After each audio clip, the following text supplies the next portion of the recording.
Assalamualaikum warahmatullahi wabarakatuh. A'udzu billahi minasyaitonir rajim. Bismillahirrahmanirrahim. La tudrikul absaru wa huwa yudrikul absara wa huwal latiful khabir. Assalamualaikum warahmatullahi wabarakatuh.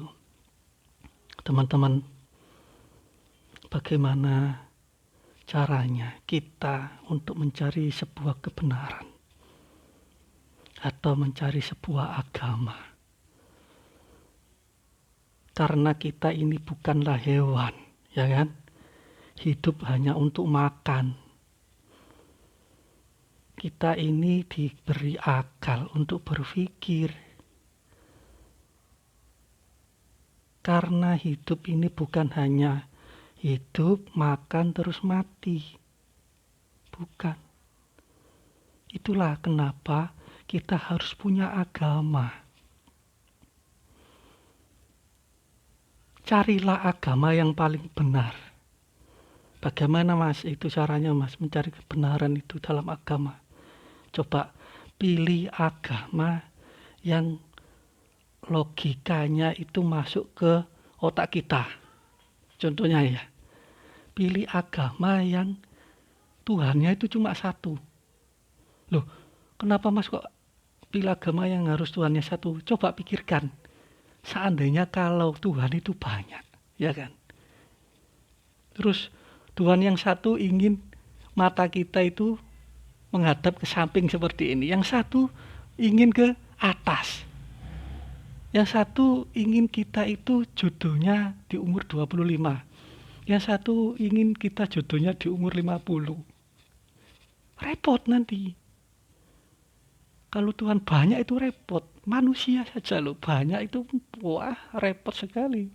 Manusia saja yang makhluk saja kalau ingin jadi pemimpin, satunya jadi pemimpin, satunya ingin jadi pemimpin, repot. Satu ya, cari agama yang Tuhannya hanya satu. Kalau banyak, repot Anda. Belum lagi nanti kalau ada pertengkaran antar Tuhan. Kita yang makhluk hanya bisa, aduh, mana ini yang menang ini. Seperti itu. Kalau ada yang satu yang menang, terus yang satunya kalah, yang buat aturan pertama, kita seperti ini, berubah semua. Kita yang repot. Satu, ya kan? Cari agama yang di dalam ajarannya itu sesuai dengan logika dan sains. Apa itu? Pokoknya cari agama. Nanti ujung-ujungnya adalah Islam. Cobalah. Nanti ujung-ujungnya Islam. Loh mas, kan ada agama samawi yang sama seperti agama Islam. Apa itu? Yahudi. Nah, Yahudi itu bagaikan air yang sudah dicampur aduk dan hanya untuk etnisnya saja. Hanya untuk Bani Israel. Agama apa itu? Hanya untuk sukunya.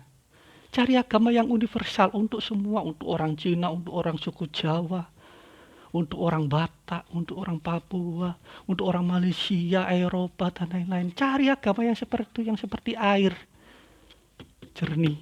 Semua orang bisa meminum air, tapi semua orang tidak bisa. Semua orang belum tentu bisa makan es campur. Semua orang belum tentu bisa minum apa itu sirup. Lah agama-agama selain Islam itu sudah bercampur seperti air yang sudah tidak jernih. Nah, agama Islam ini agama yang jernih, tidak ada campur tangan dari teori-teori manusia. Ini murni dari Tuhan yang menguasai alam semesta. Tuhan ini satu. Dan Islam inilah yang dari dirinya. Terus bagaimana memvalidkan atau mengkonfirmasi bahwa Islam ini dari Tuhan yang satu itu? Gini caranya. Siapa yang tahu alam semesta ini? Ya kan, alam semesta ini kan jelas buatannya dia. Seandainya ya, saya ajak kalian mikir. Alam semesta ini yang tahu adalah yang membuatnya, ya kan? Coba saya yang membuat ini, pasti saya mengetahui seluk-beluk caranya ini membuat ini. Lah, cari agama yang bisa menerangkan alam semesta ini. Pasti nanti jatuhnya di Islam. Karena belum ada agama yang lain yang bisa menerangkan tentang jagat, menerangkan air yang di dalamnya ada api. Secara logika, mana mungkin di dalam laut ada api? Sangat-sangat tidak mungkin secara logika manusia, tapi itu sangat-sangat jais. Sifat Allah kan jais. Boleh saja dilakukan oleh Allah. Karena apa yang tidak bisa oleh Allah? Terbukti di dalam lautan ada api. Mana ada agama yang bisa menerangkan alam semesta? Hah? Mana ada agama yang bisa menerangkan alam semesta? Kalau itu bukan agama yang dari yang punya semesta. Ya, ini cara kita mencari agama. Terus seandainya ya ini ya, kita kan sudah pilih agama yang paling benar, ini sudah paling benar ini. Terus kita tidak berbuat kejelekan, kita berbuat baik sesuai perintah yang diberikan oleh nabi-nabinya, ya kan? Ini lo aturan. Saya ini hanya satu presiden. Nah, saya punya aturan namanya tauhid uluhiyah. Aturan dari saya ini. Dulu kamu berkiblat ke sana, tapi kalau saya menginginkan ke Ka'bah, kamu mau apa? Seperti itu beragama. Dan seandainya kalian mati, kita mati ya kan? Terus tidak menemukan apa-apa, oh ternyata tidak ada Tuhan, kita rugi nggak? Nggak rugi. Paling kita, aduh, dulu capek-capek kerja, capek-capek ibadah, sholat, puasa, dan lain, ternyata tidak ada Tuhan. Ya hanya itu saja resikonya.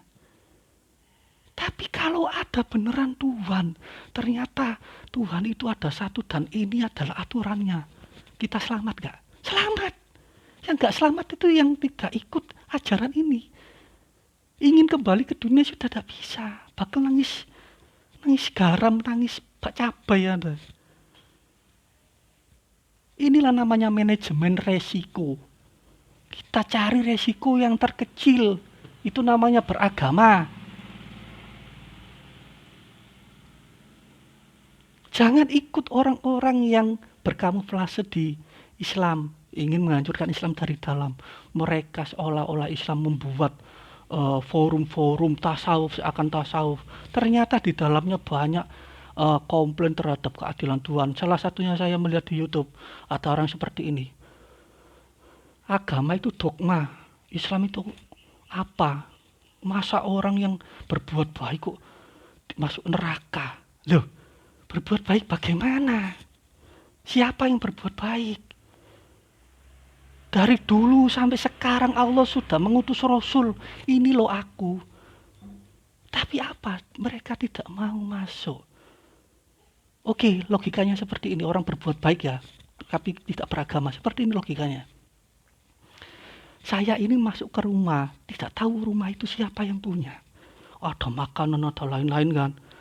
Ada tempat duduknya. Terus saya ngajak teman. Kesini, tak kasih ini, tak kasih ini. Kamu ngasih dari siapa itu? Kamu itu yang berbuat baik. Hah? Kamu bisa memberikan hadiah ke orang lain, berbuat baik ke orang lain. Itu karena apa? Bukankah kamu menghirup oksigen? Oksigen itu dari mana? Bukankah kamu bernyawa? Bukankah nyawa itu dari siapa? Kok kamu itu seenaknya mengadili Allah? Kok gak adil? Yang selain Islam kok masuk neraka padahal mereka berbuat baik. Mikir. Kamu ada itu sudah ada kebaikan Allah dari Allah. Rahmannya Allah. Tinggal Allah nanti memakai bajunya Ar-Rahim di akhirat. Enak saja kamu mengatakan kok gak adil orang yang berbuat baik tapi tidak beragama Islam kok masuk neraka. Siapa yang punya dunia ini? Anda kira Anda bisa berbuat baik itu apa Anda tidak menghirup oksigen? Hah? Dari mana Anda menghasilkan pundi-pundi uang itu? Kalau bukan dari dari tanahnya Allah yang menghasilkan buah-buahan, menghasilkan padi, menghasilkan tambang, dan lain-lain. Hah? Mana ada kebaikanmu itu? Dari mana kebaikanmu? Dari mana? Coba. Afala ta'qilun, afala tubsirun. Kamu itu manusia bukan sapi. Berpikirlah. Assalamualaikum warahmatullahi wabarakatuh.